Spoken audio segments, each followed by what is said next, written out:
വയനാട് നമുക്കറിയാം, വയനാട്ടിലെ ദുരന്തം അതിപ്പോഴും നമ്മളെ കരയിച്ചുകൊണ്ടിരിക്കുകയാണ്. വലിയ ദുരന്തത്തിന് പിന്നാലെ ഒറ്റയ്ക്കായി പോയ ശ്രുതി എന്ന പെൺകുട്ടിയെ ചേർത്ത് നിർത്തിയ ജെൻസണും നമ്മളെ വിട്ടുപോയി. അത് വലിയ ദുഃഖമുണ്ടാക്കിയൊരു വാർത്തയാണ്. ജീവിതം തിരികെ പിടിക്കുകയാണ് ശ്രുതി.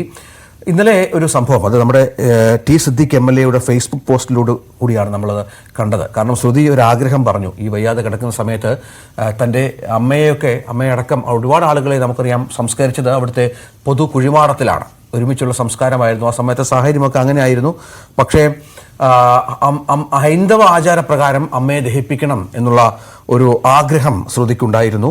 അത് ശ്രുതി അടക്കമുള്ള ആളുകൾ MLA സിദ്ദിഖിനോടും മറ്റ് സന്നദ്ധ പ്രവർത്തകരോടും പറഞ്ഞു.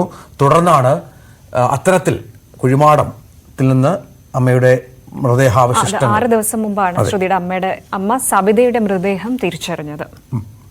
അങ്ങനെ മേപ്പാടി മാരിയമ്മൻ ക്ഷേത്രത്തിലെ പൊതുശ്മശാനത്തിൽ ഹൈന്ദവ ആചാരപ്രകാരം മൃതദേഹം.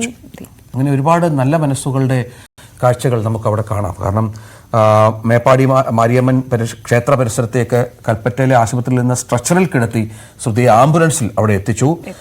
നടക്കാൻ സാധിക്കില്ല, കാരണം ശ്രുതിയുടെ കാലുകൾ എന്ന ജെൻസനൊപ്പം ഉണ്ടായ ആക്സിഡന്റിൽ കാലുകൾക്ക് പ്രശ്നമുണ്ടായ സാഹചര്യം നമുക്കറിയാം. ഒന്ന് കരയാൻ പോലും ആകാത്ത സാഹചര്യത്തിലാണ് ശ്രുതി ഉണ്ടായിരുന്നത്. ജെൻസന്റെ പിതാവ് ജയനും ശ്രുതിക്കൊപ്പം ഉണ്ടായിരുന്നു ഈ പൊതുശ്മശാനത്തിൽ മൃതദേഹം ദഹിപ്പിക്കുമ്പോൾ എന്നുള്ളതാണ്.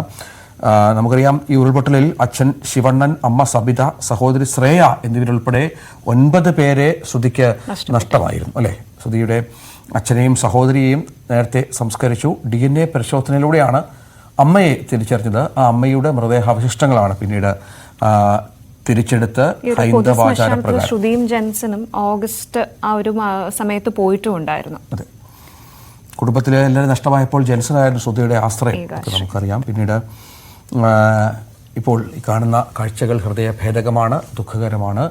ശരീരാവശിഷ്ടങ്ങൾ പുറത്തെടുത്ത് ഹൈന്ദവാചാരപ്രകാരം സംസ്കരിച്ചു എന്നുള്ളതാണ്. സന്നദ്ധ പ്രവർത്തകരുടെ സാന്നിധ്യമുണ്ട്. ടി സിദ്ദിഖ് MLA മുൻകൈയെടുത്താണ് ഈ നടപടി നടത്തിയത്. 2 മാസം മുൻപ് പുതിയ വീടിൻ്റെ പാലുകാച്ചിലും ശ്രുതിയുടെ വിവാഹ നിശ്ചയവും ഒരുമിച്ചാണ് നടത്തിയത്. നമുക്കറിയാം, ദുരന്തത്തിന് മുൻപ് ശ്രുതിയുടെ വിവാഹത്തിനായി കരുതി വെച്ചിരുന്ന 4 ലക്ഷം രൂപയും 15 പവൻ സ്വർണവുമാണ് അന്ന് ഈ ദുരന്തത്തിൽ ഒലിച്ചുപോയത്. അത് മാത്രമല്ല, അത് ഏറ്റവും വലിയ നഷ്ടം ബന്ധുക്കളായിരുന്ന ആളുകളെ മുഴുവൻ ശ്രുതിക്ക് നഷ്ടപ്പെട്ട പശ്ചാത്തലം കൂടി ഇതിനോട് ചേർത്ത് വായിക്കണം.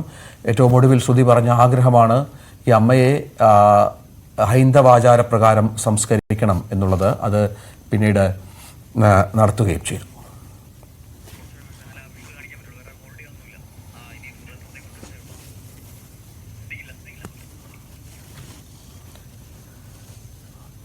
വയനാട്ടിലേക്ക് ഇപ്പോഴും ഒരുപാട്